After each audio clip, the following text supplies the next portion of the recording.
One of the key factors for preparing and extracting shots is consistency. We want to make sure our technique is consistent, our tamping is consistent, and our dosage is consistent. Every morning when we come in, we want to run fresh shots, make sure our grind and our dosage is good, and make sure our shots are pulling at about 23 to 27 seconds at the right amount, looking for consistency in the thickness and the color and the taste of our shots.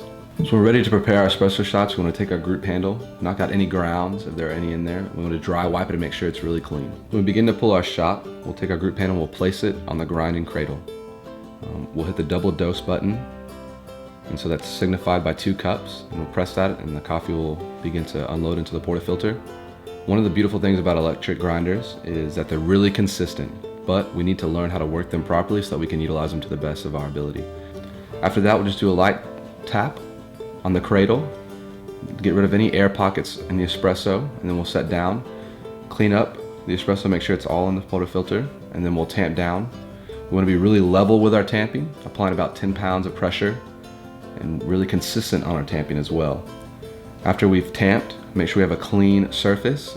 If there's any loose coffee, we can apply a second tamp, twist gently, just to kind of clean and polish up the espresso. Then we'll dust off any espresso grounds on the side of the portafilter on the handle. Before we place it into the group head, we always want to purge our group head. Make sure it's clean, let the water run through so there's nothing building up inside. And then we'll place our group handle into the group head, and immediately we want to begin to pull our espresso shot. If we let it sit for too long, it can begin to burn and affect the taste of our coffee, and we definitely do not want that. When starting your shot, first thing you'll do is you'll click it to the first click on the group head, and that's pre-infusing the shot. What pre-infusion does is it wets all the grounds, removes any more air pockets, and allows for a really smooth and consistent extraction. And after 5 seconds, we'll click over to the second notch on the group head, and we'll go into full extraction. Right away, we should start seeing espresso begin to pour out about 5 to 6 seconds.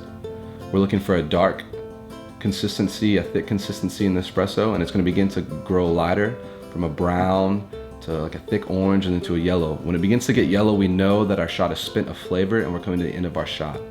We want the shot to be around 23 to 27 seconds, that's the best. We're looking for that thick consistency. It should leave a thick caramel hazelnut crema on the top, and that should sit there for about a minute. After that, if it's dying too soon, then we know our shot really isn't on par and we want to make adjustments as needed. So if our shots aren't where we want them to be as far as the timing of them, the consistency, then we want to look to the different variables that we can adjust. The first thing is our tamping and our technique on point? And then from there, we check the grinder.